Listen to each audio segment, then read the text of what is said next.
pour le reste. C'est ça la démocratie pour la noblesse. Certains politiques ils te font rêver, une fois élus ils te font pleurer. Yenn politiciens yi dañ lay gënduloo, boo leen faale ñu lay góorlu. Ça s'appelle haute trahison. Et ça, on a les mains. Ça s'appelle abus de confiance. Et ça, on a les mains là-bas. Afrique, mon pays, il y a chose qui blesse. Une injustice à l'obédience. Une pour le pouvoir, une autre pour la reste. C'est ça la démocratie pour la haute. Depuis l'indépendance, rien n'a changé. Le peuple a faim, le pouvoir manger. Après les alternances, rien n'a changé. Il n'y a pas de rupture. Salam alaikum, Sénégal. Ça s'appelle haute trahison. Et ça, on a les mains. Légui. Ça s'appelle abus de confiance. Et ça, on a les mains là-bas.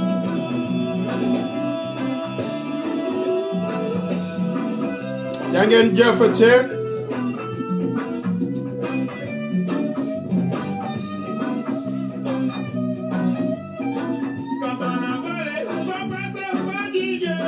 Faut juste transumer pour être épargné. Sàcc alalu réew mi yomb na loolu. Àndal nguur gi ñu bal la fàtte say bor. Et ça s'appelle haute trahison. Et ça, on en a marre. Ça s'appelle abus de confiance. Gigi! Tutto bene Gigi? Sto bene. Grazie mille. Forza l'Italia. Une pour le pouvoir, une autre pour le reste. C'est ça la démocratie juste pour tutti contro il Covid-19. Uniti vinceremo, sicuro.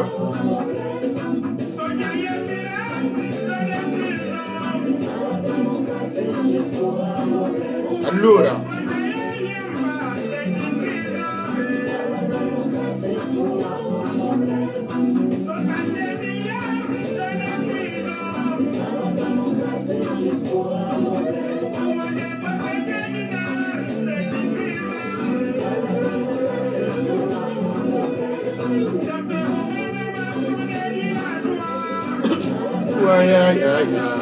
Ouais, certains présidents s'accrochent au pouvoir.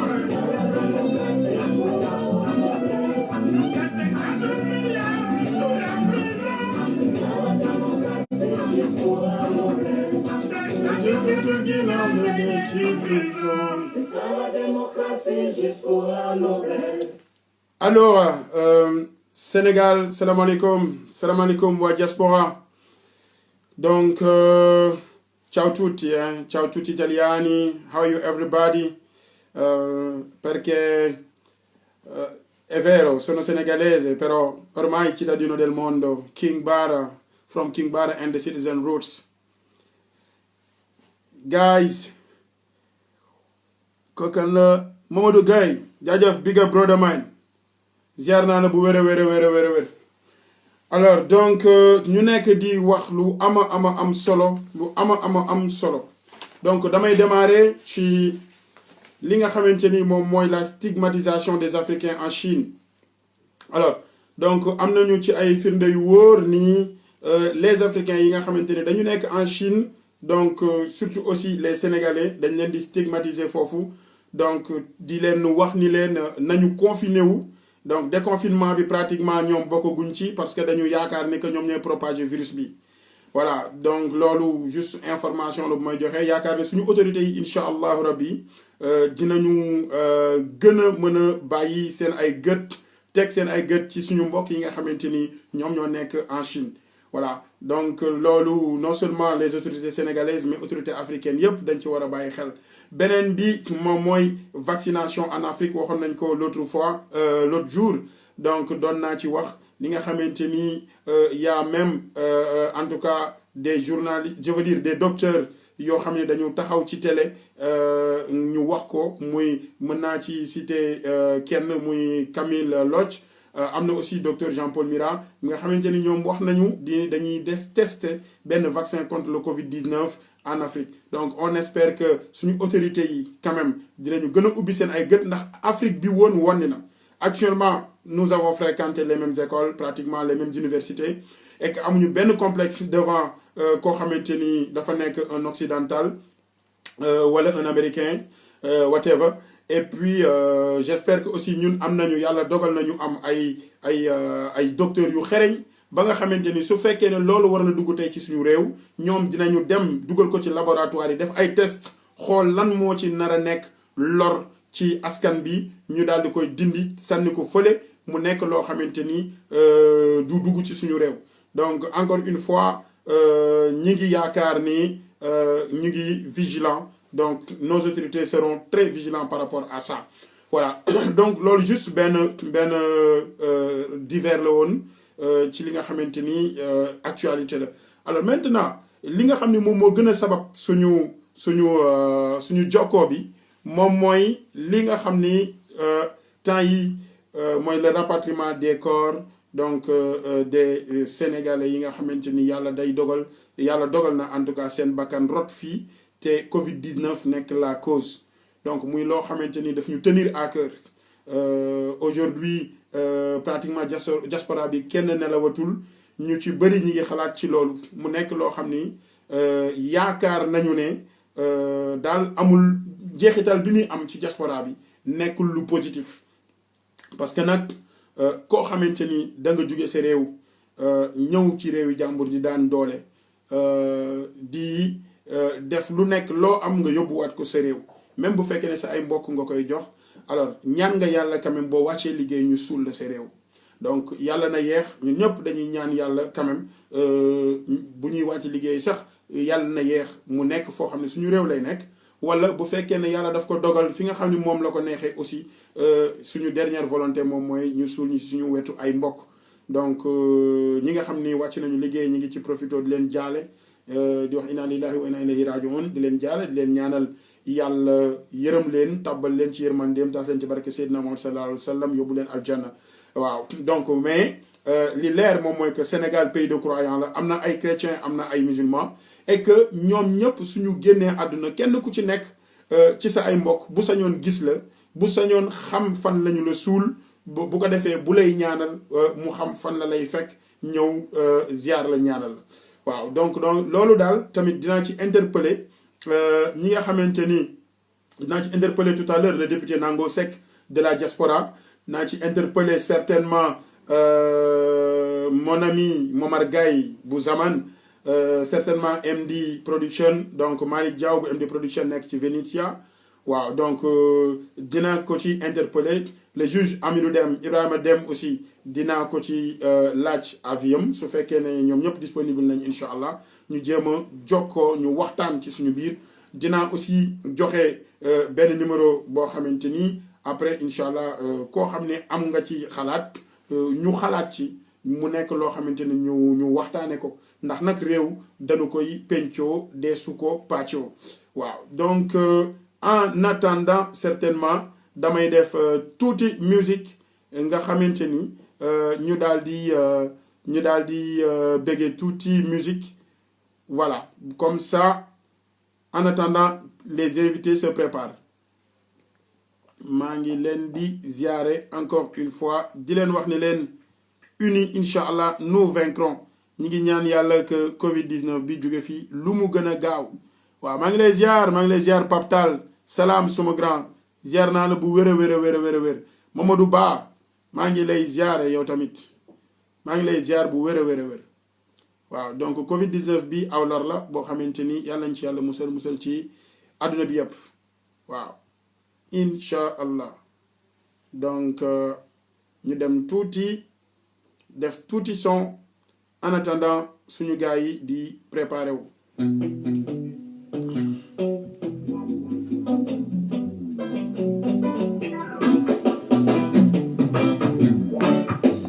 nañu fagaru ci Covid-19 Afrique mon pays réveillez-vous coronavirus est à la porte très vite tu l'attrapes vite fait il t'abat Ce maudit virus tue sans pitié. Pour sauver la nation, restez chez vous, yeah. Votre responsabilité est interpellée. Tout récalcitrant est un assassin. Vous aurez trahi votre patrie. Et ça s'appelle haute trahison. Yes. Et ça, on en a marre. Ça s'appelle abus de confiance. Et ça, on en a ras la bol. Afrique, mon pays, réveillez-vous. Coronavirus est à la porte. Très vite, tu l'attrapes, vite fait, il t'abat. Ce maudit virus tue sans pitié. Takal sanop, ma wax la sama waay. Yes, I. Jaajëfate. Ma leen di ziare bu baax a baax. Momar Gaye. Alors, certainement, MD Production Malik, maa ngi lay ziar. Momar, maa ngi lay ziar. Aha.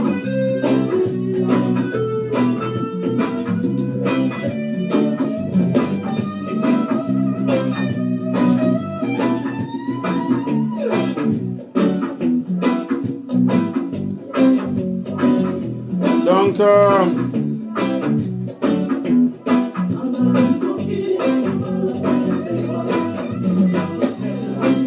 dama leen di woo tout de suite via WhatsApp.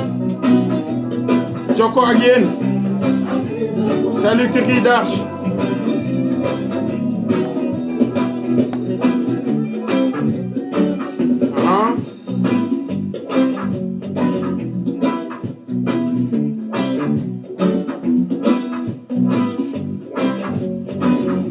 Alors, Momar, certainement yow laay njëkk a jël. Wala balaa ma lay jël xaaral ma jéem a woo l'honorable député Nango Seck.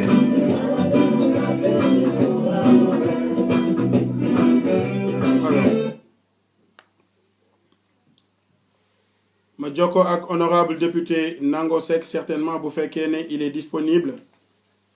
Ma jokko ak moom. Honorable, je sais que yaa ngi seetaan su fekkee ni yaa ngi seetaan ça aurait été mieux nga jël via WhatsApp.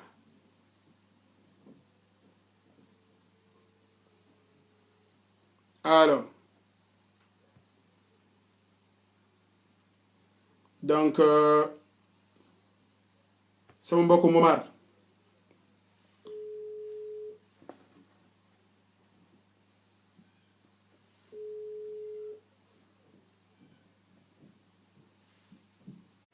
Mbokk mi Momar. Allo mbokk. Nu mu demee. sant yàlla alhamdulilah. Momar Gaye naka waa Sardaigne. sant yàlla dolli sant suñu borom.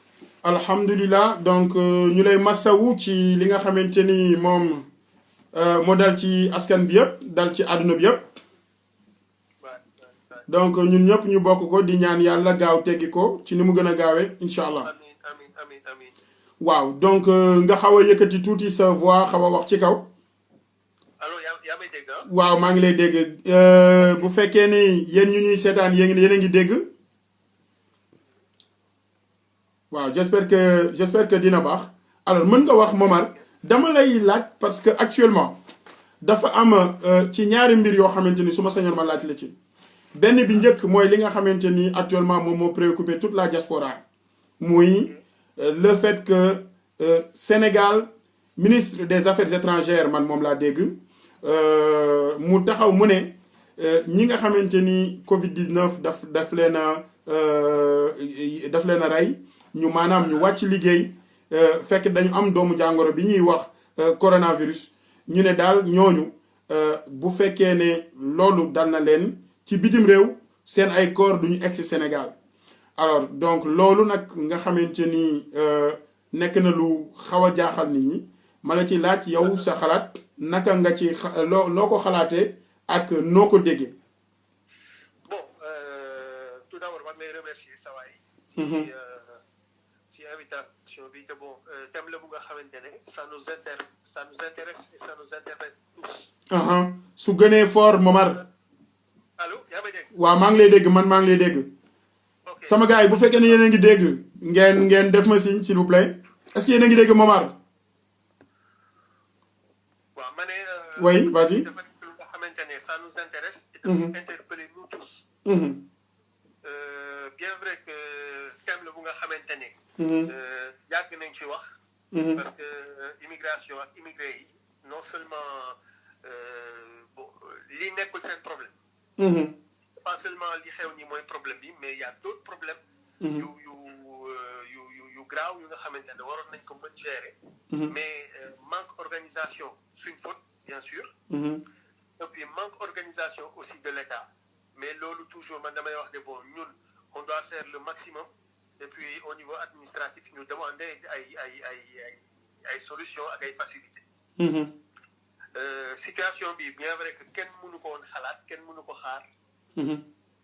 mais d'une certaine façon l'État bien vrai que affaire bi métti na c'est pas évident. ci benn côté ça peut se comprendre. mais de l'autre côté aussi.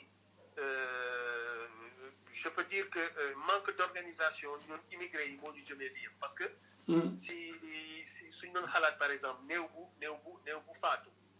Europe wala bon États-Unis wala feneen. bitim réew. affaire bu demoon ba dégénérer par exemple. mardi daal yi ñu waroon rapatrier beaucoup de corps ça peut aussi être un risque et cetera mais loolu yëpp li ko waral sama gis-gis. mooy manque d'organisation parce que ñun fi ñu toll nii. même côté bi. on a des difficultés. bu kenn wàccee liggéey fii. on a des difficultés pour yóbbu corps bi parce que. amuñ une organisation telle. ak une préparation logistique bu nga xamante ne di ñu permettre affaire boobu am une facilité c'est toujours les daayira yi. nit day gaañu fii. da ngay gis corps bi des fois mun na fa am 10 jours. parce que dañu dajale lu ko yóbbu. mënuñu ko am. mais loolu yëpp li ko waral mooy peut-être manque d'organisation suñu côté. man personnellement damay wax comme que je travaille dans la finance et l'assurance. j'ai toujours pensé. def benn genre assurance bu nga xamante ne. c'est la communauté sénégalaise ci boppam. mooy assurer. doomu aadama bu génn liggéey fii comme sénégalais. mu am une compagnie d'assurance bu nga xamante ne. mooy jël en charge loolu. 2 jours 3 jours maximum. mu yóbbu corps bi. documentation bi si war yëpp. yóbbu corps bi accompagner corps bi avec toute la sécurité qu'il faut. je pense que yooyu bu ko defoon au préalable.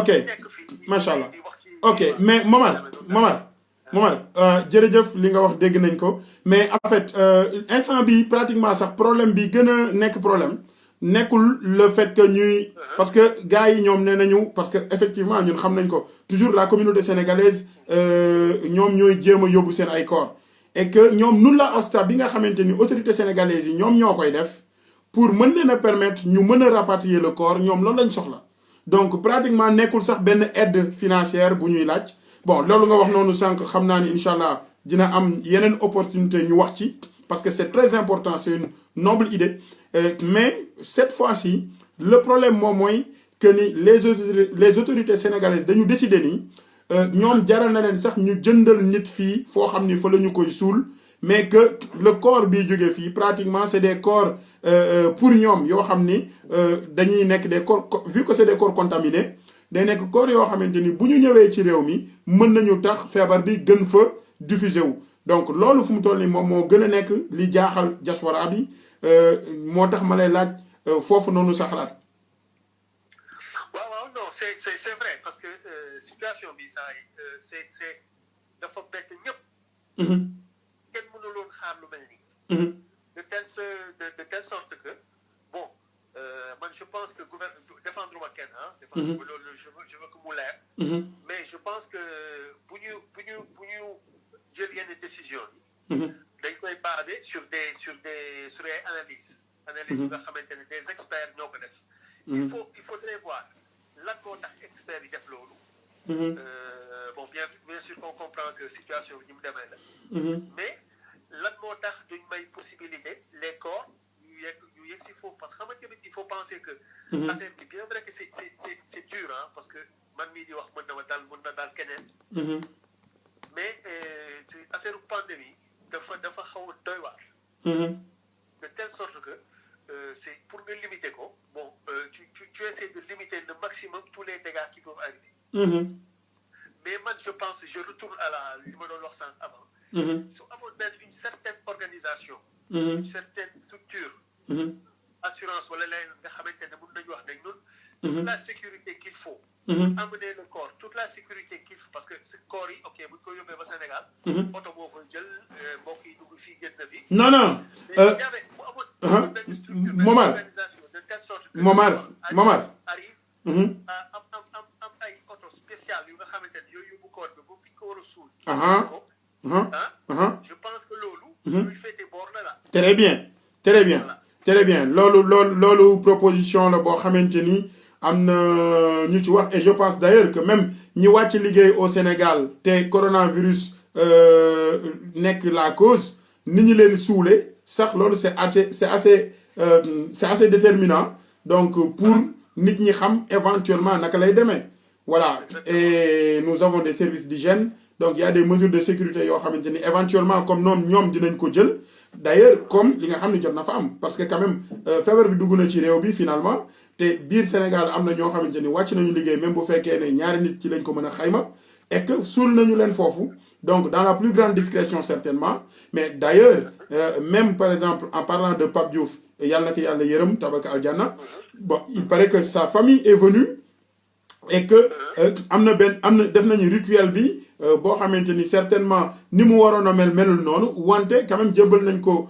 boromam ci li nga xamante ni les règles voulues par la religion et les traditions waaw donc léegi nag juste fi nga xam ne balaa ma lay tàggu ma jël la par rapport aux 12 milliards wala bàyyil après ma rappelé waat la nga wax ci ba xam Momar waaw bàyyil ma actuellement yaa honorable Nango bu may woo bàyyil ma jël ko après maa ngi lay rappelé ok mon cher asalaamaaleykum salaamaaleykum honorable waaw maa ngi lay ziar sëñ Ba. maa ngi lay ziar yàlla na yàlla nangu ziar donc ñu alhamdulilah donc gars yi ñi nga xamante ni ñu ngi ñuy seetaan pratiquement yow ñu ngi lay am audio parce que li ñuy wax du ma wax l'heure est grave damay wax l'heure est critique ndax diaspora bi yàlla dogal na ni nit ñi ñëw nañu fii wala génn nañ seen réew donc pour yokk koom wala yokk xam-xam waaye yàlla dogal na ni nag loolu dafa ànd ak dund ànd na ak wàcc liggéey actuellement li nga xam ne moom moo dal àdduna bi yépp muy coronavirus nekk benn mbas moo xam ni dafa dal ci réewu Sénégal itam waaye dal ci àdduna bi yépp particulièrement Italie mu am ak ay doomu aadama yoo xamante ni pratiquement ay sénégalais lañ ñu ciy wàcc liggéey alors état du Sénégal jël dogal boo xam ne li tax ma la si interpellé mooy que gis nañ la position bi nga jël ma la ci remercier en passant donc position bi nga jël en tant que député de la diaspora donc honorable ñu bëgg xam li nga ci xalaat ñu partager ko ak internautes yi donc décision bi nga xamante ni dañu ne ku wàcc liggéey ci mbas moomu dañu lay suul fa nga wàccee liggéey du ñu la indi Sénégal ndax ñoom am lu ñu ci tiit ñu lay laaj loolu naka nga xamante ni yéen ñi teewal diaspora bi ci assemblée nationale ci pencu ndaw réew mi lan moo ci seen taxawaay ndax décision boobu bi ñu koy jël interpellé nañ leen ci laaj nañ leen ci seen avis ak lan ngeen ci xalaat. waaw jërëjëf sëñ Bara maa ngi lay ziar di ziar. ñi ñuy déglu ñëpp. jërëjëf à travers les réseaux sociaux. jërëjëf. di am mbégte bu baax participer ci débat bi ci waxtaan bi. merci beaucoup. fas yéene ci étranger ak waa diaspora bi yëpp nag. merci beaucoup. comme noonu nga ko waxee day dogal boo xam ne nii dogal bu bett ñëpp la. ndax yaakaar naa ne fii nit ñi toll ci diaspora bi. nga xam ni tey dëkk yi ñu bari dañ leen a confiné. 5 mètres carrés yi nit ñi dëkkee. mënuñu ko bouger mënuñoo dem fenn. loolu rek dafa doy feebar. ak gëm yàlla di ko dund ak muñ di ko dund ak espoir xam ni lu yàlla wàcc la luy gaaw a jeex bu soobee suñu borom. incha allah ndax dara yàggul ci àdduna. yàlla nañ dund ba di ko nettale ci jàmm ak salaam. amiin allahumma amiin. métit woowu tiis boobu bu nekkee ak angoisse. angoisse bi nekk ci nit ñi mooy stress bu diis gan nekk ci nit ñi. nga xam ni li ñuy dimbale ku si néew sax mooy télévision yeeg whatsapp bi. nit ñi di ci échanger di ci jàng alxuraan di ci dimbalante. ñu xëy indi ci dogal boo xamee ni tak mooy yow fa nga nekk di fa dund boo fa faatoo sax fa lan lay suul. loolu nit mënu koo dégg. nit mënu koo comprendre. te muy décision boo xamee ni même bu tegu woon ci dëgg tegu ci xam-xam. wala mu tegu ci contexte boo xamee ni mën nañ koo nangu. nit ñi gëm nañu suñu borom. ndax fi mu ne ku ciy dem màkk da ngay waajal sa bopp. boo fa wàccee liggéey fa lan lay denc. say mbokk dinañ ko xam. say wayjur dinañ ko xam say nit dinañ ko xam loolu dëgg la. mais ci contexte bi nga xamee ni fi la ñu nekk. dañ ñoo joxul lenn lu ñu mën a téye ci loxo lu waral ni lii dëgg la ndax lépp lu ñu créé la ay fen yi kese lañ ko teg. bëgg cee gëmloo nit ñi ni dañuy yóbbu feebar Sénégal. ma ni même nit ñi war a ñibbi Sénégal di dund. dañ état bu Sénégal daf leen a ameel àqu teeru leen dugal leen biir Sénégal faj leen. waxuma la ak nag ñu jëkk a beddi nit ñi dund ba ñëpp xam ko. ñu ne nag léegi faf ku dee sax dootoo loolu. est-ce que cette décision la boo xamee ni inacceptable. kenn mënu ko nag kenn mënu ko dégg aussi parce que amul explication bu koy teg. boo xamee ni valable na ñu mën koo def. ndax boo demee ci médecin yi dañ lay wax ni c'est pas vrai nekkul nga dem ci scientifique yi ñun la loolu amul ndax li tax amul mooy am na ay mesures accompagnement. yoo xamee ni tey ki nga xamee ni wàcc na liggéey.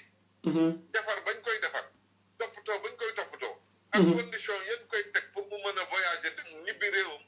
amul benn bunt bu mu mën a wàlle nit feebar boobu. donc ñi nga xamee ni yàgg nañ cee liggéey yàgg nañ ñoo taxawu ku fi jógee.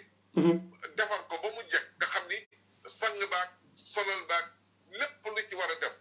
ba ci parfum bu koy topp sax wala ñaan nga koy topp dañ koy lijjanti Europe wala Amérique. boole ko moom ci biir kees mu doog dëkk. te lépp lu koy accompagner day tegu ci yoon.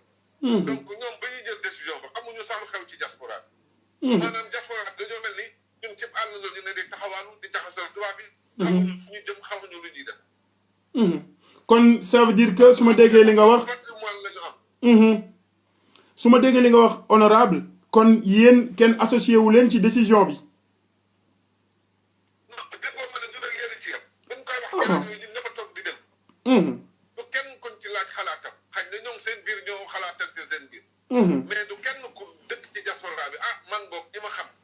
mu jëm ci ay député diaspora. amul kenn ku ma ci waxal mu ne moo tàggu nañ ma wala yëgal nañ amul. donc loolu lu ko gën a galaas sax am ndax ñoom ñu ko xam ne tey ñuy jël décision yi. amul kenn ku ci xam réalité moodu yi nekk ci àll. situation la boo xamee ni rëcc na leen ba pare xamuñu fuñ koy dabujee. donc yu mel noonu warul di jël décision boo xamee ni day toucher ta communauté loolu warul mën a nekk. xam nga. mooy li nga xamee ne mooy liñ ci gën di ñaaw. alors donc je pense que internautes yi ñu ngi déglu gars yi mën ngeen a partager vidéo yi incha allah alors donc honorable xam nga ñoom li ñuy avancé man je voudrais savoir est-ce que ñoom am na lu ñu avancé lu ñu wax ne loolu moom moo tax ñu bañ koor yooyu ñëw Sénégal. non xam nga wàllu fi ñu ko teg yëpp moo di. dañuy joxe ay exemple yoo xamee ni. ba àdduna yooyu dañ ko dépassé depuis des siècles. xam nga tey ku lay waxu mbas. mbas existé na. mooy pandémie. ci ni ko tubaab yi woote. mais ci jamono ba mu daa am. waxu ci dëkk kese la daa yem. maanaam ba mu daa am. day jafe loolu nit jële ko ci dëkk yóbbu ko ci dëkk. dëgg la. mais pandémie bi nga xam ne tey moom la ñuy wax coronavirus. amatul fenn ci àdduna fu mu amul. absolument. àdduna yëpp ba teer léegi la ci des mooy réew mu ne yaay jël say matuwaay pour gérer naka ngay fexe ba mu arrêté ci sa biir réew. réew mu ne ci loolu ngay dox fi mu ne. absolument amatul wàllu yaan amatul abbi fële wala dem fële di abbi déedéet. ku ci ne say docteur ñooy seet nañuy faje seeni malade pour mën cee génn. fi ne Sénégal ak France ci yam France ak Italie ci yam ak Amérique ku ci ne yaa ngi seet nooy tëjee sa bopp dina pour mën cee génn. absolument loolu am na solo honorable. loolu bu amee un état responsable. état bu responsable. wala ñooy jëlal ay exemple yoo xam ne ay siècle la ci gannaaw. naan xaw ma OMS mooy organisation mondiale de la santé. waxoon na ci jamono waxoon na en 1850 ni. pandémie am ko ari waruñu leen a transiter loolu du. loolu avis la. avis yooyu duñ ko jël comme loi la décret boo xam ne dañ ko war a appliquer à la lettre. parce que lu mu mën a doon muy loi muy décret muy len dafa war a am ay mesures d'accompagnement. mesures d'accompagnement nag mu tey ku Sénégalais bu mës a wàcc liggéey. am na nun lay toppatoowee defar la ba même boo amee weer ci àll bi sax. dara du soppeeku ci yow. waaw loolu nga xam ne noonu nga xam ne noonu lañ doon waajale ku génn àdduna naturellement. ni ñuy waajale ci génn àdduna ci feebar bi le dafay wuute. maanaam feebar bi pour nga wàll ci nit liquide la booy laal ci yaramam. wala liquide boo xam ne day jóge ci néew bi dugg ci sa yaram. te yooyu yëpp gis nañ ni tubaab mais ñi dee ba pare ay nit ñoo leen di yenu yóbbu leen ci morgue yi. absolument ay nit ñoo leen di topp doomu def leen ci kees. absolument ñooñu dañoo jël ay matuwaay. surtout ñi leen war a sangu aussi war leen a defal dañuy jël ay matuwaay. absolument honorable. bu ko defee bañ leen defaree ba ñu jekk ba mu leer leen ni nii ak pompe yañ cay defal. produit yañ koy àndal ak. piqûre yañ cay boole. yëpp da lay wér ni immuniser nañ ki faatu ba pare. amatul benn effet secondaire bu mu mën a jàll ba wàll kenn ndax ci keesu toile lañ koy jëkk a def. boo xamee ni c'est hermétiquement fermé. bu paree ñu dugal ko ci keesu aluminium boo xamee ni dañ koy faf suure. moo ko weñ koy dajji ñoo yem. bu paree ñu dugal ko ci benn bois bu léger. ambal ko tëj kees bu paree ñu doog ko dugal ci cercueil bi nga xamee ni moom lay voyager. kooku ànd na fan lay nit di jaar ba mu wàll la fan ci àdduna. donc kees yooyu bu yàlla dogalee tey ñu fu mel ni Sénégal. même bu ñu amee daange goo xamee ni dañuy teg seen biir ni day wàll nit. mën nañ boo wàccee aéroport. ñu ni comme ci état de guerre la ñu nekk wala dañoo nekk ci état de pandémie. corps bu fi wàccati dinañ wut corbillard militaire bu la accompagner yàgg say mbokk. ba ñu denc la fa nga bëgg ñu denc la fa. bu ko defee dëj ba yem foofa ñu ñaanal ko bu ëllëgee say mbokk xam fan lay ziyaare see. mën faa ñëw di la ñaanal. absolument.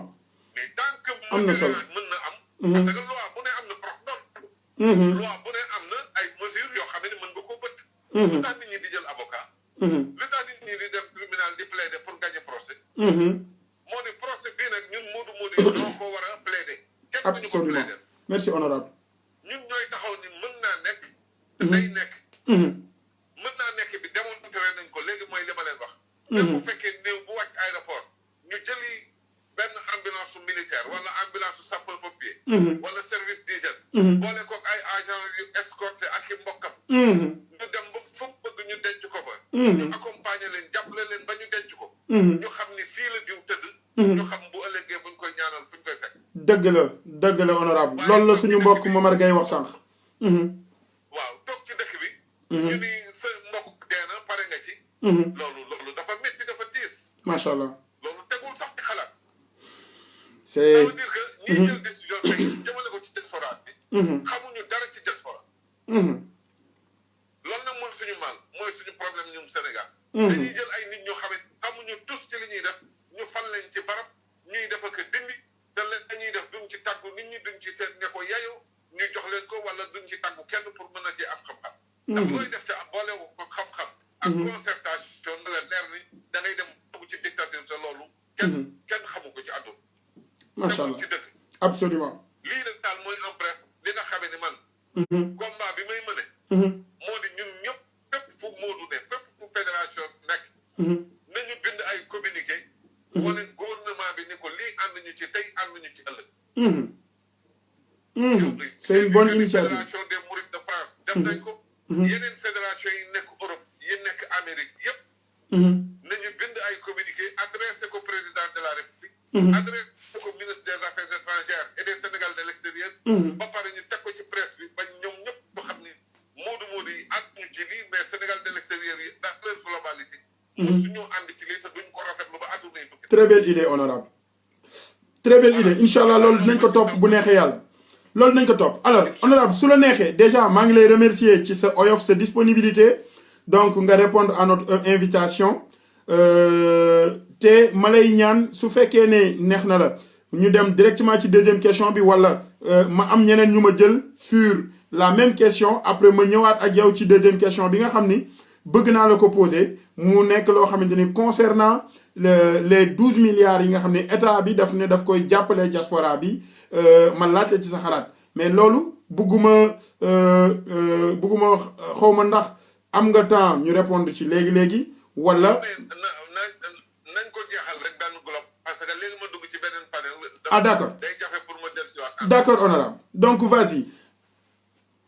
waaw léegi. Même pour les 12 milliards là. la question bi nit ñi war a posé wu.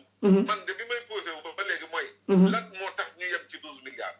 lan moo indiqué 12 milliards 500.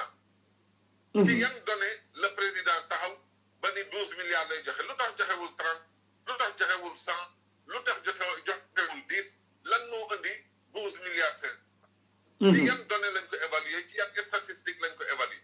loolu c'est une question boo xam ne Moodu bu ne war na koo laaj. ba keroog ñuy am ton. la ca des mooy 12 milliards 500. pour la diaspora tey. lan la signifier lan la mën a def ci diaspora. Absolument rien. tey man li ma ko jàppee mooy source de division rek lañ ñuy indi laaj. Ils vont enrichir des voleurs encore yoo xam ne ñu ngi ci ligne diplomatique. Ils vont enrichir des consuls yu mën a sàcc alalu réew mi. enrichir des ambassadeurs yoo xam ne seen ak càcc rek lay doon. man loolu ànduma ci tey ànduma ci ëllëg. mais comme léegi gouvernement taxaw na te ñoom li ñu décidé dinañ ko def. ndax déjà am na xaalis jot a génn boo xam ne ñu ngi koy tasaare ci diplomate yooyu pour ñu jéem a def intervention rapide. kon intervention rapide yi mooy sàcc gu rapide. ñu bàyyi leen ci. mais man sama gis-gis mooy tey. bu fekkee dem nañ ba ñoom gouvernement ñi di ko def.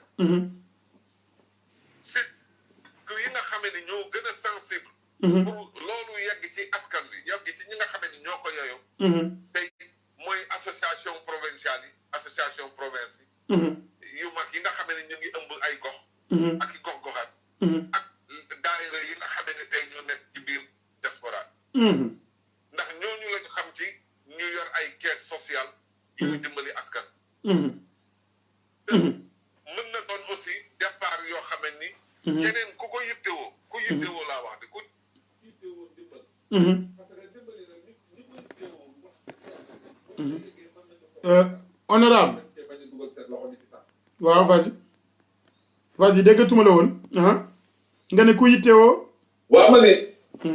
ñi ko yittewoowul. ñi nga xamee ni soxlawuñ ko. nañ ko bàyyee ñi ko yittewoo ngir yàlla. ndax lu mu ci mën a doon rek am na ci ñu sonn ci suñu biir. ñoo xamee ne tey mat nañoo dimbali. am na ñoo xamee ne tey ñu ngi ci hôpital yi tëdd. seeni mbokk lottu nañ ci taxaw leen. am na ñoo xamee ne tey ñu ngi ci kaso yi seeni mbokk lottu nañ ci visite lu ñu war a fay avocat et cetera et cetera. donc condition yooyu yëpp boo ko dajalee tey. boo jaaree ci daayira yi jaar ci association yi dinañ la ci jox ay firnde yu wér. yoo xam ne boo ci jaaree doo juum. mais bu ñu ko bàyyee ci consulat yi nga xam ne dañuy war ngeen ci juróomi nit. ak sama classe gi ñu créé benn comité. comité boobu du xam dara fekk bi xew ci dëkk yi du mën a séddale bu jub te boo xefee ñooy jëkk a seeyal xaalis lu leer laa wax. léegi nag état moom. bi ñuy jël initiative bi tàggoon kenn. waxtaanee wu ko kenn xëy nañu rek. ci discours du président di 12 milliards 500 pour la diaspora bi nga xam ne tey ëpp nañ lu toll ci 3 millions. ci àll bi. même Afrique rek boo fi duggee 12 milliards mu jeex. Afrique boo duggee ak 12 milliards mu jeex. Europe bële boo fa duggee 20 milliards sax du fa des du doy. ndax foofa li ñuy wax ay pro la ñuy wax. waxuma laa nag nga dugg Amérique du Nord Amérique du Sud yeneen réew yi nga xam ni forte concentration de Sénégal yi ñu am. bon xam nga. absolument ba surtout par exemple li nga xamante ni mooy gën a jaaxal nit ñi mooy ñoom alors effectivement lan moo tax somme 12 milliards lu tax waxuñu 1 milliard lu tax waxuñu 100 milliards beneen bi ci des moom mooy que ni ndax amul yeneen solution yu ñu war a mën a xalaat lu dul di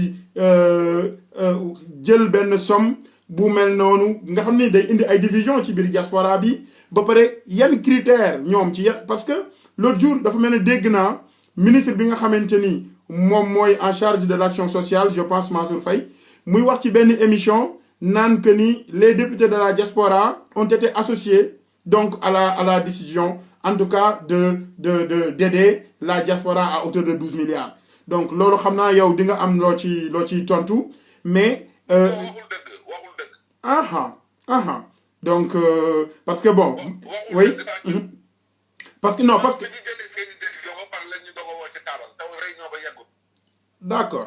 d'accord xam nga loolu ñoom waxuñu ko parce que man dama méngale dama la seetaan ci benn émission honorable ma déglu la ba noppi ma déglu ko moom donc wax yi xaw a waroo loolu moom moo taxoon j'ai tenu à ce que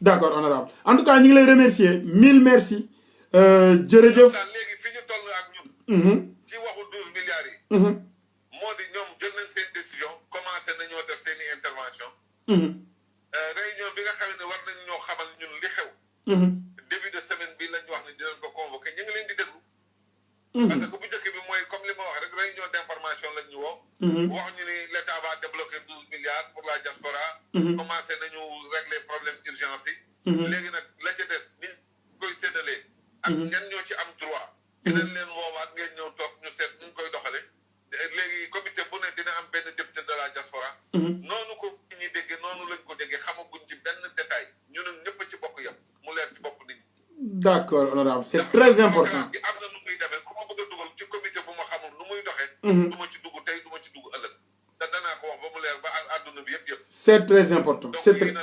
c'est très important leeral yi am na solo honorable ñu lay remercier encore une fois donc merci beaucoup xam naa incha allah dinañ jokkoo plus tard jërëjëf merci beaucoup merci honorable député Nango Seck la woon merci beaucoup jërëjëf donc c'était l'honorable député Nango Seck bi nga xamante ni moo féete wàllu Italie bokk ci les 15 députés de la diaspora yi nga xam ni ñoom ñooy représenté sénégalais yi nekk bitim réew ñu leen di représenté ci pencum ndaw réew mi donc ñuy kontaan encore une fois ci intervention leeral na yu bëri jot na fi leeral ne li nga xam ne moom mooy rapatriement des corps yi nga xam ne moom la ñu tere Sénégal pratiquement état bi daal ne dootu ko nangooti ñoom yëguñu tinuñu li nga xam ne aussi moom mooy aide de la diaspora bi ñu wax daal ne à hauteur de 12 milliards wala 12 milliards 500 ñoom it yëguñu tinuñu waaw loolu am na solo macha allah ñuy leen di jaajëfal encore une fois sama xarit MD production muy Malick Diaw bi nga xam ni yow yaa ngi nekk côté Vénétia maa ngi lay ziare bu wér bëgg ñu jokkoo incha allah su fekkee ne mën nga woote comme ça ñu jokkoo bu fekkee ne Malick yaa ngi fi allo Malick.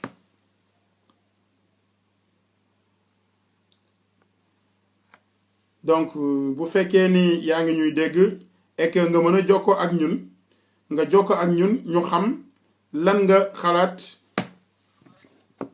allo salaamaaleykum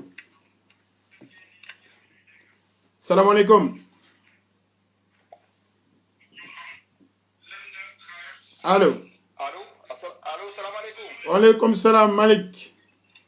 bonsoir King Bara. bonsoir comment allez-vous. waaw sama alhamdulilah ñoo ngi leen di ziar. waaw yal na yàlla nangu ziar alhamdulilah. voilà di déglu di rafetlu émission bi. merci beaucoup. vraiment di rafetlu ko di wax ne vraiment am na solo lool. jërëjëf. ñu ngi doon taataan ñu fi dégg lépp lu am solo la macha allah. jërëjëf. jërëjëf. liggéey bu am solo vraiment di remercier aussi ñi nga xam ne ñu ci direct di ko dégg. jërëjëf. voilà ok di nuyu au passage honorable député bi nga xam ne jaar na fi monsieur Seck. jërëjëf. ak ñi fi jaar ñëpp man sama participation leen rek la woon. déglu naa ko li mu ci wax yëpp. mais man ci benn point la bëgg a préciser. mu nga xam ne mi ngi jëm ci wàllu 12 milliards yi ñuy wax dañ ko bëgg a dimbale la diaspora. Bon, moi je suis pas trop convaincu si propos yi. Déjà honorable député wax na ko parce que yaakaar naa ne 12 milliards yi bu ñu ñëwee di ko wax 12 milliards 500. def ko ça la somme. war nañoo def ay base yoo xam ne saytu ko ne 12 milliards rek yem foofu seen calcul lan la. lan moo war a indi 12 milliards yi muy demande boo xam ne li mu wax am na solo diaspora war na la demande lan la. bon la somme bi ñu war a yóbbu ci askan bi. qui doit avoir accès à cette somme. parce que aussi nañ bàyyi xel ne. Sénégal yi fi nekk y a les sans-papiers. Les sans-papiers sont des Sénégalais. Absolument. Les sans-papiers fi nekk bëri nañ. am na nombre fi nekk boo xam ne nii buñ ne fekkee ne dañ ne les Sénégalais yi nga xam ne ñu ngi fi en règle. ñoo ci war a am accès. les autres comment ils vont faire. moi point bu mu soññee bu am solo. ceux qui sont dans les prisons. dans les hôpitaux. nga xam ne seen loxo jotu seen gannaaw. doon liggéey ba ndog-ndog dal leen ci dëkk bi ñu tëdd. ñu yor ay njaboot qu'est-ce qu'on va faire ñoom ak kan mu leen di. fan la ñuy bon deuxième point moom mooy que bu fekkee ne dañ ne y a une somme boo xam ne ñi ko war a joxe ci askan bi. ñu def des périodes yoo xam ne c'est délicat nous sommes enfermés dans les maisons. fan ngay jaar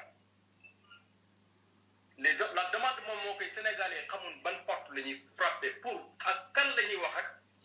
maanaam y a assez de ces demandes yoo xam ne man dañ may interpeller. ok dañ may interpeller par téléphone di ma laaj. comment les sénégalais nan lañ def pour am accès si loolu ak somme bi fan la ñuy jaar. ba am ci accès. su ma xalaat bu gàtt nu ñuy fu ñuy jaar ba am ci accès. mooy na personne ne sait man mi wax personnellement je sais pas. peut-être man mën naa cee bañ a am soxla. mais y a assez de milliers de Sénégalais yoo xam ne am na ci soxla. waaw mais mon cher yaa ngi may déglu. maa lay dégg baax baax. waaw Malick xam nga aussi gis nga 12 milliards bu fekkee dañ ko xayma ci 100 000 Sénégalais rek waxuma la 1 million de Sénégalais de. parce que ñun yàgg nañu dégg ne y a plus de 3 millions de Sénégalais hors des frontières du Sénégal. effectivement te loolu dafa yàgg te plus de 3 millions rek la ñuy wax xam nga plus de 3 millions mën na nekk 4 millions mën na nekk 5 millions mën na nekk 10 millions de Sénégalais. effectivement. maintenant 12 milliards bu dee ne 100 000 Sénégalais dong sax ñoo nekk les nécessiteux 100 000 Sénégalais bu ñu nekkee nécessiteux ñu leen di jàppale 12 milliards ñu leen koy séddale bu fekkoon ne ko système mu séddale la je dis pas que noonu la demee mais bu dee système mu séddale la ku nekk 120 000 francs CFA lay am du mat sax 200 euros. du mat sax 200 euros maintenant bu fekkee ne dañ ko tàllal daal ne dina mat 1 million de Sénégalais 1 million de Sénégalais mais ku nekk 12 000 francs CFA lay am. loolu laay wax donc loolu moo tax ba en fait pour mu efficace ñoom il faut ñu wax ñu parce que man déglu naa Mansour Faye donc déglu naa ko wax na d'ailleurs ci Sénégal la diaspora dugal nañ ci tout de suite les Sénégalais yi nga xam ne ils ont été bloqués dans les aéroports ñiy transiter ci ay aéroport wala ci ay réew wala ñu ñëw tukki fenn jotu ñoo ñibbi si fekk ñu tëj frontières yi ñoom automatiquement dañuy bokk ci Sénégalais de l'extérieur. et que d'ailleurs am na ñoo xam ni nee nañu état jël nañ leen ci en charge ci ay hôtel donc que état bi mi ngi leen di gérer et que loolu 12 milliards yi devait jël loolu en compte mu nekk loo xamante ni ce serait mieux pour ñoom ñu wax parce que wax nañu effectivement ils vont intégrer les daïra dinañ intégrer association yi et tout mais léegi ki doon wax muy le député Nango Seck honorable député Nango Seck ma koy nuyu au passage moom c'est un député de la diaspora ils ne sont que 15 députés de la diaspora bu fekkee ne associé wul ñu leen ci mbir mi ñoom ci seen bopp amuñu lu leer lu ñu xam ci mbir mi. voilà y a ça aussi. voilà. ñi nga xam ne ñoo fi représenté diaspora bi. fekkee ne ñoom amuñu loo xam ne nii lu wóor la. mun ko teg sur la table. mun ko diviser partager avec les Sénégalais de la diaspora. alors bon lii y a quelque chose loo xam ne nii lu lënd mu ngi ci biir. absolument. dara leeru ci nag vraiment dara leeru ci. seulement moi je pense que li ñuy wax rek mooy que. la somme est déjà somme bi ñuy wax nii c'est déjà partagé entre eux entre cette population bi nga xam ne yooyu majorité bi. déjà ñoom organisé nañu ko c'est déjà organisé. c'est malheureux warul am politique c'est malheureux. c'est malheureux ñu wax ko mais c'est déjà partagé cette somme xam nga lu ci am. muy dégg parce que man j'ai entendu une personne qui m'a dit que. déjà y avait une de ces dames là qui est partie vers Milan je pense. et là des associations les laaj recruter les cartes d'identité pour avoir accès à cette somme. ah oui. oui j'ai entendu ça mais ça ne dégg naa ko. vers Milan oui dugg ci ay. dégg nga ko amoo ko ci benn firnde mais loo dégg la loo for la. j'ai pas encore lu ma for la j'ai pas encore mais je suis en train de voir information bi nga xam ne dinaa ko wax su ma ko amee dinaa la wax kii et kii. incha allah incha allah yow foo nekk nii yaa ngi Venezia. maa ngi suis à D'accord. Même l'association dont je fais partie de Venise, il n'a pas nga ne association bi nga ne c'est au niveau de Venise. dégguma nga ne association bi Sénégalais, ils n'ont pas assez d'arguments. Même les membres ne savent pas où aller. xamuñu les tenants et les aboutissants. Absolument. jërëjëf léegi concernant le rapatriement des corps mon cher lan nga ci xalaat. waaw loolu li ma ci xalaat je pense que ñi fi jaar sax wax nañ ko. dañu doon ay doomi sénégalais doon doomu jullit. démb na ma dégg benn émission boo xam ne que je salue au passage le DG Alioune Ndiaye de la DS24. waaw bu Alioune Ndiaye. waaw Alioune Ndiaye je salue au passage muy wax lu am solo. parce que je pense que doomu ñun ay jullit lañ. yaakaar nañ ne c'est pas un du par hasard que nit gën àdduna yaakaar ñu yóbbu Touba war ñu yóbbu Tiwaawan. am na lu ko waral. te yaakaar naa kenn ku nekk ci ñun yaakaar na même boo nekkee à l'étranger. bu fekkee ne gën a àdduna ñaan nga yàlla di delloo sa suuf say mbokk di la ñaanal. ñun suñu suuf lañu am. moo ñu dundal. c'est pas pour rien que ñi nekk fii ba benn instant ñu bëgg ñibbi dellu suñu terre parce que loolu lañ am suuf lañ am. mooy di denc suñuy membres yi denc nit ñu baax ñi. bon loolu nañ ci dimbale parce que l'honorable député wax na ko. tubaab si yaakaar naa boo gënee àdduna y avait assez amoon na ay feebar yu gën a métti yu fi jaar. les gens ont été évacués dans leur propre terre. là-bas. je pense que nit ñi defuñ def boo xam ne dañ am des dispositifs yoo xam ne nii dañ ko jël ci askan bi ku gaañu. vraiment def la ci anam yu baax yóbbu la ñu jox la say mbokk yu jëb la suñu borom. di gouvernement bi lii mu jël ne dañu fi war a teg ñi nga xam ne entraîneur bi teguñ ko fenn. parce que aussi wax nañ benn affaire bu am solo en Europe. fi nekk bon fi gaañoo ba denc la après des années fa nga nekk dañ koy écraser def fa keneen. loolu am na solo. loolu nañ ko bàyyi xel nag ay doomu jullit lañ. loolu am na solo. am na solo loolu nañ ci bàyyi xel. loolu am na solo yal nañ ci yàlla musal. di ko def fenn. on sait jamais mais mën nañ ko jël vraiment rek. pourtant ñoom ñi ngi naan l'État est en train de dire que ñoom dinañ topp affaire boobu topp ko donc même dans un délai de 10 ans ñoom ñu topp ko bu ko defee loolu du am wala su amee waaw. état du topp dara amul suivi yaa gën a xam état Sénégal amul suivi li fi xew xam nañ ko ñun duñ ko wax des Européens.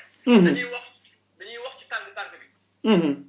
après ñaata problème ñoo fi xew sans parler les gens n'en parlent même pas après 2 semaines de ci dara. Les Sénégalais sont comme ça. L'État doit intervenir pour après publiquement dans les médias. Après on parle après c'est fini. Il y a rien d'autre.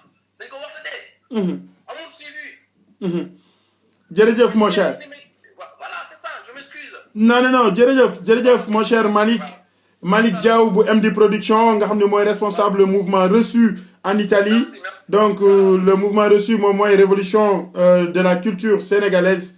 Une révolution pacifique bien sûr. Donc Baba Amdi mooy l'initiateur. Marie-Louise Sissoko bu États-Unis ñu ngi koy ziar bu baax depuis New York.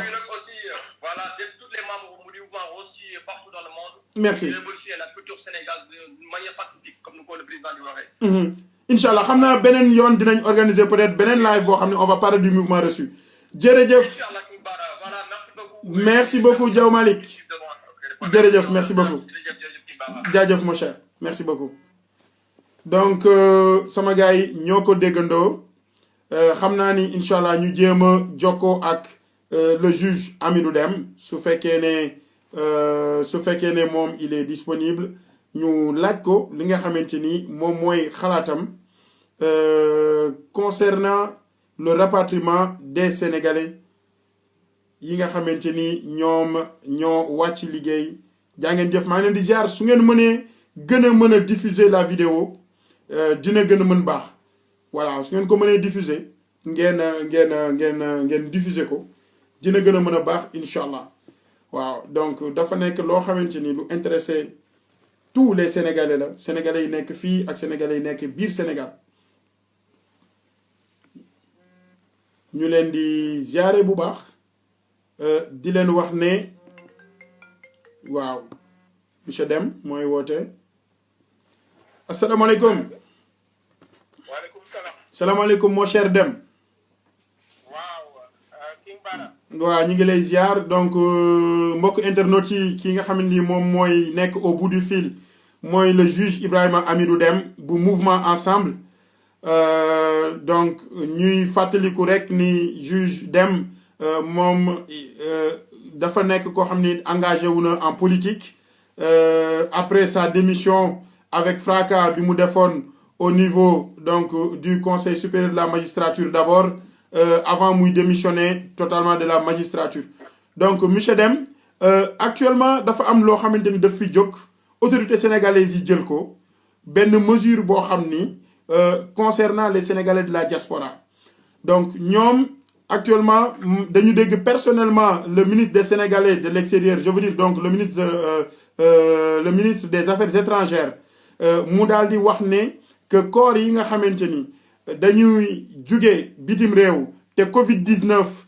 daal di leen di causer seen wàcc liggéey corps yooyu dootuñu ñëwati Sénégal donc mu nekk loo xam ne mesure gouvernement sénégalais la voilà ñuy ñaan ñu sénégalais yépp bokk ci am luñ ci xalaat ñun tamit ñu bëggoon a xam juge Dème loolu lan la ci xalaat. waaw mon cher King Bara maa ngi lay nuyu. jërëjëf di lay fay. remercier bu baax a baax. merci.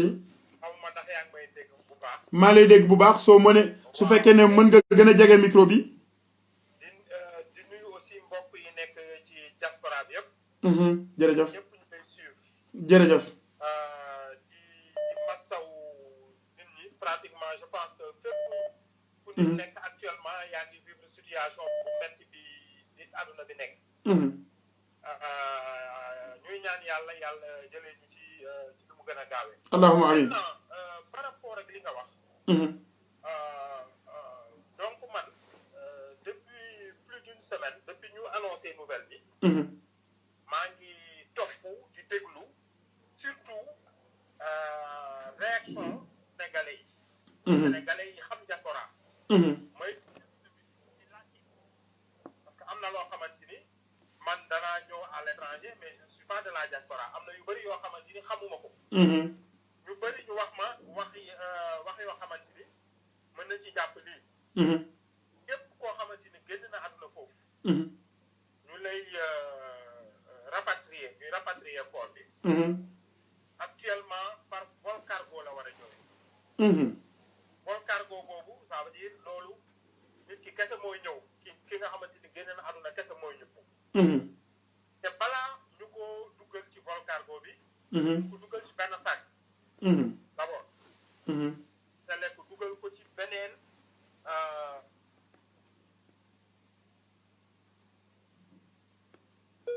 allo. cercueil métallique. ah d'accord dafa demoon léegi nga ne. benn cercueil métallique. d'accord. waaw ma ne suñ ko dugalee ci benn sac ba pare dañ ko def ci benn cercueil métallique. métallique. lissé ko scellé ko. balaa ñoo ko duggal ci beneen cercueil en bois. donc lu ñu jàpp moom mooy corps bi. quel que soit li ci nekk. day fekk ni c'est parfaitement protégé. protégé ko parfaitement. ñun gisuñu loolu puisque précaution yooyu danañ ko jël. te fii su fi yeggee. ñu xam nit ki lii moo ko génne àdduna. yaakaar naa ni nit ñi fii danañu mën a jël les mesures. d'autant plus que nit ñi am nañu koo xamante ni Sénégal yëpp xam nañ ko génn na ci àdduna génnee ci loolu mais fii lañ ko denc. Pape Diouf. fii lañ ko denc. te biñ koy denc. nit ñi jël nañu yenn précaution yi. naam waaye ne li ñu waroon def te def nañ ko. donc man jàpp naa Sénégalais yi. su fekkee ni. nit ñi dañ leen jox choix. entre ñu bàyyi leen foofu. ñu bàyyi leen fi ñu génne àdduna ci dëkk yooyu nga xamante ni amuñu fa attache. yu bëri. te même suñu fa amee attache maîtriser wuñu. li ñu leen mën a dencee. xamuñu sax ni est-ce que dañ leen incinérer. ak ñu indi leen fii def leen ci ñaar wala ñetti cercueil boo xamante ni duñ ko tijji. dañ koy dugal directement ci bàmmeel. je pense que choix boobu amoon. man day yaakaar naa ni ñu gën a bëri wala ñëpp. choisir ñu indi leen fii. la terre de leur ancêtre parce que sénégalais. dañu nekk loon situation bi sax ñoom ku ci génn àdduna day bëgg ñu delloo la sa réew sa ay wetu mbokk waaw loolu daal laa jàpp ni erreur bu mag a mag a mag la mais puisque dégg naa ay voix yu am solo seen député yi maa ngi nuyu de passage l'honorable député Nango Seck moom sànq wax na sànq moom moo njëkk a wax sànq avant ma lay jot waaw man xam nga dama nekk en déplacement moo tax mënu mën a woon ah d'accord mais man li ma remarqué même ñi nga xamante ni ci mouvance gouvernementale la ñu nekk ñoom position bii la ñu am donc position unanime boobu damay jàpp ni sénégalais yi suñ ci jàppee rek gouvernement bi dana xam ni ci erreur ñu dellu ci gannaaw parce que nit ñi fu mu toll nii je pense que loolu moo leen gën a bouleversé waaw crise bi lu muy metti ku ci yaakaar ni yow mën nga génn àdduna ñu incinéré la wala say mbokk bañ laa toppatoo soo génnee àdduna wala bañ laa gis bañ laa rob loolu yaakaar naa ni situation bu dramatique la yaakaar naa ni gouvernement bi dañ ci génn incha allah jërëjëf monsieur Deme donc sa xalaat rafet na et effectivement xalaat la boo xamante ni c'est partagé au niveau de la diaspora et maintenant ñu man dama lire sànq ci sa page Facebook nga am loo argumenté jëmale ko ci feebaru coronavirus boobu donc nga xam ni doomu jàngoro bi ñuy wax Covid 19 moom moo ko waral alors ñu bëggoon a xam ay leeral par rapport à ça. waaw King Bara maa ngi remercier ci opportunité bi ma jox ma mën a waxtaane tuuti article boobu bi ma bind. soo gënee mën a jege micro bi dina gën a baax. waaw monsieur Deme dama def benn taxaw seetlu. xam nga li ñuy wax stratégie de riposte contre le Covid 19 stratégie nationale bi. ñu ngi ko commencé déployer depuis ñeent fukki fan. jàpp naa ni soo commencé dara ci ñeent fukki fan da nga def taxaw seetlu. xool ci ban tànk ngay continuer. parce que gouvernance évaluer daf ci am solo. mooy saytu soo defee dara nga saytu ko xool. man dama gis ni depuis boobu ñu ngi rek da ngay chaque jour dañuy génn ñu gis ministre bi wala ay collaborateurs am génn ne tey tel cas la tel nombre de cas guéris. noonu le ministère de la santé nekk. état bi aussi jël na décision yu am solo. pour interdire yenn rassemblement yi. def état d'urgence ak couvre-feu. ñu ngi continuer ba tey mais dama gis ni li ñu nekk dafa mel ni lu ñuy wax pilotage à vue. moom mooy saytu wu ñu dëggantaan. parce que soo xoolee bi ma xoolee ci barki démb. nombre de tests yu ñu def. parce que dana am solo ñu xool nombre de tests yi ñu def. 3069 tests la. ci tests yooyu ba démb. ak tey léegi am nañu tey jii am nañu 291 cas. 291 cas. depuis le début. waaw depuis le début ba tey. léegi nag ma ne waaw ñun est-ce que dañuy continuer rek di gérer maladie bi ni ñu koy gérer. moom mooy su ñuy def ay tests sur des cas contact ak ñi nga xamante ni jege nañu nit ñi ñooñu la ñuy testé wala nit ñu nga xamante ni. ñëw nañu jóge nañu à l'extérieur. yaakaar nañ ni ñii mën nañu présenter feebar bi. dama jàpp ni suñu bëggee évaluer jëm ci kanam xool. dañoo war a saytu xool. Sénégal gaa mënuñu amul moyen def ay tests massifs. test massif moom mooy ñun 15 millions lañu. jàpp naa ni mënoon nañ def ay tests à grande envergure pour ñu xool feebar bi nan la demee mais mën nañ def benn mbir bu am partie ni comme sondage lay nekk. moom mooy genre enquête lay nekk. genre échantillonnage. loolu épidémiologique lañ koy wax. mooy épidémie su ñëwee ñu xool épidémie bi. fan la nekk ban répartition la am. fan la nekk ak fi mu nekkul. léegi loolu ban pourcentage ci population bi la jot. loolu yaakaar naa ni jot nañu def ko. parce que gis nga Afrique dañoo nekk ci situation bu xaw a doy waar actuellement Afrique fii yaakaar naa ni épidémie bi su fi duggoon su fekkoon ni mel na ni Europe yaakaar naa ni ci diir bu gàtt day law parce que ñun lu ñuy dundee la gis nga man actuellement maa ngi nekk Thiès mais malgré couvre-feu beeg mesures yu ñu jël yëpp mais la vie continue ah nit ñi fi sol masque il paraît waaw vraiment man sama maison familiale quartier populaire la nekk mais su ma fa demee day rien ne change ah dara changé wul da ngay ñëw xale yi tàllal la loxo gi yooyu chaque fois dama leen di ne mais temps yi dañu interdit tàllal loxo gi yëpp et jusqu'à présent amagul impact bi mu am ci Europe amagu fa dama jàpp ni cas yi su fi duggoon dëgg dana lawaay boo xamante ni day gaaw mais loolu ba léegi amuñu ci xam nga nit sur le plan scientifique munoo wax dara te indi woo ay preuve am na ñuy taxaw di ne Afrique subsaharienne mooy Afrique bu ñuul feebar bi munu fi law parce que tàngoor bi la parce que xam nga coronavirus bi Covid 19 bi genre grippe la te grippe xam nañ ci seddaay la fay ñëw même foofu ñu bëri dañuy naan ci printemps bi wala ci été bi am nañu espoir affaire bi dem waaw léegi nag ñun suñu xoolee ñaari mbir le fait que ñu nekk ci tàngoor ñu xool tamit affaire bi développé wul li ñu gisagum parce que test yi bëriwul mais quand bien même qu'il y a des cas professeur Didier Raoult moom mi nga xamante ni temps yi ñëpp xam nañ ko dégg nañ ko dafa def liggéey bu am solo ci mbirub coronavirus yi oui au niveau de Marseille moom nee na le fait que ñun tamit ñu doon jël chloroquine di ko yàgg jël xam nga fii ku fi nekk Afrique moom ñu temps ñegee xale pratiquement su nawet bi di jege dañ ñu koy jox looloo tax ñu am benn résistance naturelle mais xam nga loolu ay hypothèse la ba léegi amuñu étude boo xamante ni mën na ko confirmer